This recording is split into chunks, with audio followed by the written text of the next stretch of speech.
Halo, namaku Hop dan hidupku menjadi luar biasa. Orang tuaku berasal dari India dan mereka pindah ke sini saat ibuku mengandungku. Keadaan sulit saat aku masih bayi, tapi saat aku berusia 7 tahun, semuanya berubah. Ayahku menciptakan aplikasi super keren untuk mendeteksi penyakit dari ponsel. Jadi kami menjadi kaya dan pindah ke Beverly Hills.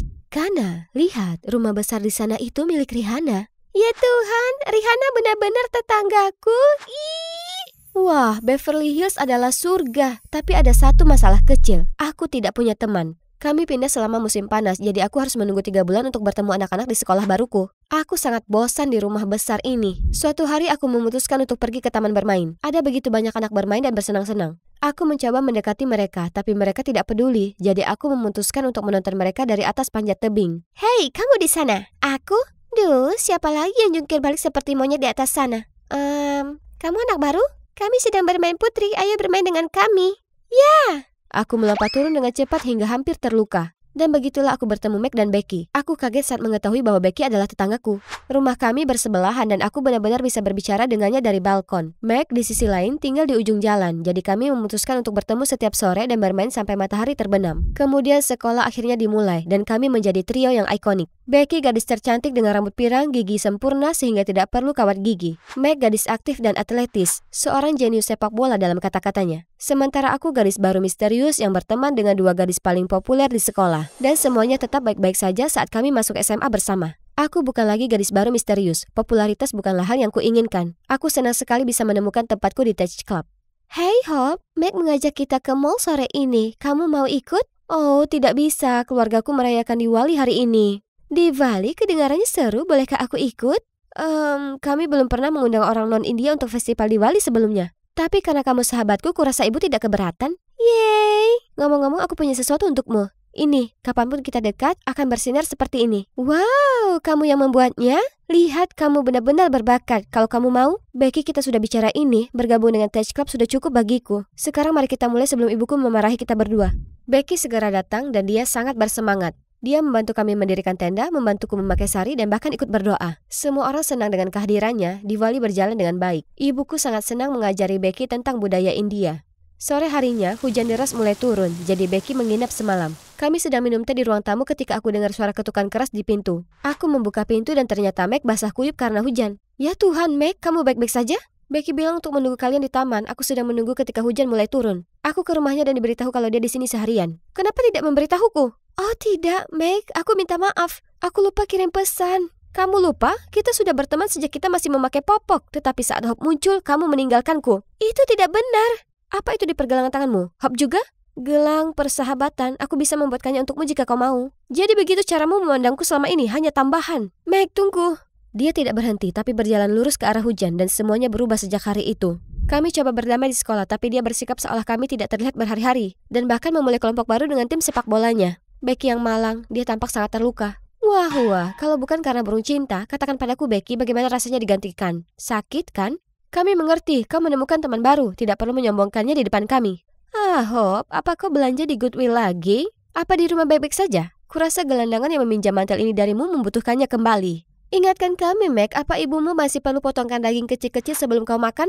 Itu 4 tahun yang lalu, beraninya kau. Benarkah? Bagaimana dengan kecelakaan di ranjang itu? Anak buahnya tertawa terbahak-bahak, bahkan Becky tak dapat menahan tawanya. Sejak hari itu, Meg bertekad untuk naik ke punggung kami. Kami tahu dia pasti masih marah pada kami, jadi kami memutuskan untuk menjaga jarak setiap kali kami melihatnya. Akhirnya aku punya waktu sendiri, tapi tiba-tiba Becky datang tergesa-gesa. Hope, guru teknik memasang lembar pendaftaran untuk kompetisi teknik nasional tahunan. Dan coba tebak, aku sudah mendaftarkanmu. Tahun ini kau akan menang. Beck, sebaiknya tidak. Aku belum siap. Kompetisi itu sangat ketat. Bagaimana jika aku tidak lulus babak penyisihan? Ya, kau tahu apa yang lebih buruk tidak muncul sama sekali. Jadi berikan segalanya dan ciptakan sesuatu. Kau bisa, Hop. Tidak, kau tidak Halo, Nona. Kau lagi? Apa kamu tidak lihat kami sedang bicara, Charles? Aku tidak bicara padamu. Hai, Hop. Aku lihat kamu daftar. Aku tahu kau akan menang. Peringatan penguntit. Terima kasih, Charles. Meski aku melakukan ini di luar kemauanku. Jika kau mau, aku bisa bantu bertukar pikiran. Tidak, aku baik-baik saja. Aku akan mencari tahu. Kapan kamu akan belajar? Bahkan jika dia sedang bersemangat dan kamu adalah tetes air terakhir, dia akan tetap berkata tidak. Move on saja, kamu telah terobsesi dengannya sejak sekolah menengah. Itu tidak lucu lagi. Becky, itu jahat. Ayo pergi. Becky kemudian meminta maaf padaku dan bilang kalau dia hanya ingin membantu. Selain itu, pemenang akan mendapat hadiah sebesar $80.000. Aku menangis terseduh-seduh melihat banyaknya angka nol. Itu saja, aku akan memberikan segalanya untuk yang satu ini. Aku mengerjakan desain sepanjang malam yang membuatku sangat lelah dan rewel di sekolah. Tapi sejauh ini, aku tidak menghasilkan apa-apa. Suatu hari aku kesiangan dan terlambat ke sekolah. Aku lari mengejar akhir jam pelajaran pertama, ketika ada lengan mencengkramku. Hei, kamu baik-baik saja? Kamu tampak kelelahan. Aku baik-baik saja, berhentilah mengikutiku, Charles. Tidak, aku tidak mau kencan denganmu. Tidak, aku tidak menyukaimu, tinggalkan aku. Saat itu, bel berbunyi, jadi lorong dipenuhi oleh siswa. Dan mereka mendengar apa yang aku katakan. Semua orang menertawakan Charles. Katakan padanya, Bestie, kami tidak menyukaimu, Charles, enyahlah. Aku hendak meminta maaf ketika dia pergi dengan malu. Mungkin itu yang terbaik. Aku mulai lelah menolaknya setiap hari. Aku memiliki terlalu banyak hal yang harus dikerjakan. Aku punya ide untuk aplikasi dan aku tahu keluargaku bergantung padanya. Dalam waktu singkat aku berhenti khawatir dan mulai merasa percaya diri. Aplikasiku memang sebuah mahakarya. Suatu hari saat istirahat, aku berada di bilik kamar mandi ketika aku mendengar hal yang paling mengganggu. Apa kamu dengar tentang Hop? Ku dengar aplikasi ayahnya sekarang gagal dan mereka jatuh miskin hingga mungkin harus pindah ke rumah susun. Ya,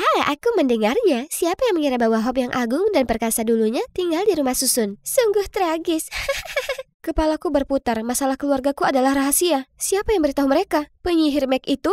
Tidak mungkin dia tahu. Dan kemudian aku tersadar. Itu Becky. Dia satu-satunya yang ke rumahku sepanjang waktu. Itu sebabnya dia daftarkan aku ke kompetisi ini. Dia tahu. Aku bisa merasakan kemarahan mendidih saat aku bergerak menemuinya. Aku melihatnya di bangku penonton, duduk sendirian. Hebat. Becky, bagaimana bisa kau? Sebelum aku bisa menyelesaikan kalimatku, sebuah tamparan mendarat di wajahku. Itu sangat sakit sampai aku tak bisa melihat. Jangan pernah mendekatiku lagi. Jangan pernah menyebut namaku lagi. Aku tidak ingin melihatmu lagi. Apa yang kau bicarakan? Akulah yang seharusnya mengatakan itu. Kau benar-benar berpura-pura menjadi korban setelah menghinaku? Dia merobek gelang persahabatannya, melemparkannya padaku dan pergi dengan marah. Seluruh sekolah memperhatikan saat aku berdiri dalam kebingungan. Apa yang baru saja terjadi? Aku coba menghubungi Becky, tapi itu tidak mungkin. Dia telah memutus hubunganku. Apa dia pikir persahabatan kami sekecil itu? Beberapa hari berikutnya di sekolah, semuanya mulai masuk akal. Becky memiliki sahabat baru, dan itu tak lain adalah Meg. Aku sangat kesal melihat mereka di sekolah sambil duduk sendirian setiap hari. Sore itu aku sedang di kelas olahraga ketika penyihir itu menghampiriku. Sepertinya kau sendirian sekarang. Ya Tuhan, berbanggalah sepuasnya. Aku keluar. Ada apa dengan sikapmu itu? Biasanya lidahmu lebih tajam. Hentikan omong kosongmu. Aku tahu kau melakukannya. Kau begitu iri dengan persahabatan kita hingga kau harus menghancurkannya. Apa? Itu bukan aku. Kau sudah melihat videonya? Video apa? Meg menunjukkan padaku videoku menjelek-jelekan Becky di depan sekelompok gadis. Tapi aku tidak pernah melakukan ini. Aku tahu, meskipun aku membencimu, aku tahu kau tidak akan pernah mengatakan hal buruk tentang Becky. Artinya seseorang telah berbuat jahat padamu. Oh, tidak menyangka kau akan ada di pihakku, tapi kau benar sekali. Orang itu pasti menyebarkan rumor buruk tentang bisnis ayahku dan membuatku berpikir Becky yang bertanggung jawab. Karena dia pasti satu-satunya yang tahu. Apakah ini berarti itu benar? Ya, aku berharap bisa memenangkan hadiah kompetisi teknologi dan membantu ayah. Kalau begitu, kamu harus fokus pada kompetisi. Aku akan membicarakan dengan Becky, jangan khawatir. Kamu akan melakukan itu untukku? Ya, kurasa aku tahu betul bagaimana rasanya dikucilkan. Aku benar-benar minta maaf soal itu. Tidak apa-apa, Beck dan aku berbaikan. Kurasa aku agak cemburu karena selalu kamu dan Becky. Dan kita juga tidak pernah punya kesempatan untuk jalan berdua. Aku sangat berharap semua drama ini bisa berakhir sehingga kita bisa menjadi trio ikonik lagi. Terima kasih, aku juga berharap begitu. Seminggu kemudian kompetisi teknologi akhirnya tiba. Aku begitu siap untuk mengungkap apa yang telah kukerjakan. Ibu dan ayah juga di sini menyemangatiku. Aku berjalan untuk menulis namaku di lembar pendaftaran dan nama di depan namaku mengejutkanku. Benar sekali, aku juga di sini. Oh, kenalkan Evans, partnerku. Dia salah satu penemu paling brilian di dunia. Orang tuaku mempekerjakannya untuk mengalahkanmu. Tapi kenapa? Kenapa? Aku tidak pernah bersikap baik padamu. Tapi kau hanya menganggapku sebagai seorang pirang bodoh. Akulah yang mendaftarkanmu ke kompetisi ini. Akulah yang berteman denganmu. Kau tidak berarti apa-apa jika bukan aku. Sudah saatnya kau belajar menghargai temanmu. Becky berbalik. Meg mencoba menghentikannya tapi tidak berhasil. Tiba-tiba aku merasakan lemas di lututku. Aku tidak bisa menahan air mataku. Aku membiarkannya mengalir. Oh, Kana, dengar, kau harus fokus. Ingatlah kenapa kau ada di sini. Jika kita harus memulai hidup baru, tidak masalah. Aku pernah melakukannya sebelumnya dan aku bisa melakukannya lagi. Jangan biarkan penilaiannya yang kabur memberitahumu di mana kamu harus berada. Aku memeluk ayahku erat-erat dan berjalan ke aula. Dia benar, aku tidak bisa membiarkan Becky merenggut hari ini dariku dan keluargaku. Ketika namaku dipanggil, aku berjalan dengan bangga ke atas panggung dan memulai presentasiku. Hai semua, aku kesini ingin menceritakan kisahku. Saat tumbuh dewasa, hidup tidak selalu mudah. Sampai aku temukan teman-teman yang mengubah hidupku. Dan meskipun ada pasang surut di sepanjang jalan, aku akan selalu menghargai kenangan yang kita lalui bersama. Jadi aku menemukan ide untuk membuat aplikasi bernama Memoir Lens, yang dibuat khusus untuk kalian dan orang-orang terkasih. Tempat kalian bisa menyimpan dan berbagi momen dengan mereka. Aplikasi ini memberi notifikasi setiap tahun sehingga bisa menghidupkan kembali momen itu lagi. Aula itu dipenuhi tepuk tangan. Semua orang menyukai aplikasiku dan aku akhirnya memenangkan kompetisi. Aku tidak percaya. Aku sangat senang. Aku menyelamatkan keluargaku. Malam itu rumah dikelilingi teman dan keluarga yang sedang merayakan. Aku bersenang-senang tetapi kemudian pikiran tentang Becky dan Meg terlintas di benakku. Jadi aku jalan-jalan. Aku baru saja berada di ujung jalan ketika Charles muncul entah dari mana. Hai, kudengar kau menang hari ini. Selamat. Dan kamu mengadakan pesta, apa kamu lupa mengundangku? Oh, ini hanya untuk keluarga dan orang-orang terdekatku, jadi... Oh, haha, aku mengerti. Apakah Becky juga ikut? Kudengar dia menampar wajahmu. Duh, itu pasti menyakitkan karena sahabatmu seumur hidup. Sekarang paham bagaimana rasanya? Tidak ada yang suka dipermalukan. Tunggu sebentar, itu kamu yang melakukannya. Tentu saja aku melakukannya, bodoh, dan mari kita perjelas. Itu bukan karena aku sangat patah hati. Aku hanya ingin pacaran dengan seorang gadis populer, dan kau tampak mudah didekati. Tapi kau mempermalukanku. Jadi aku membuat video AI palsu yang mengatakan hal-hal buruk tentangmu dengan wajah Becky. Dan hal yang sama untuknya, dan kalian berdua tertipu. Lihat betapa lemahnya kau tanpa temanmu. Menyedihkan.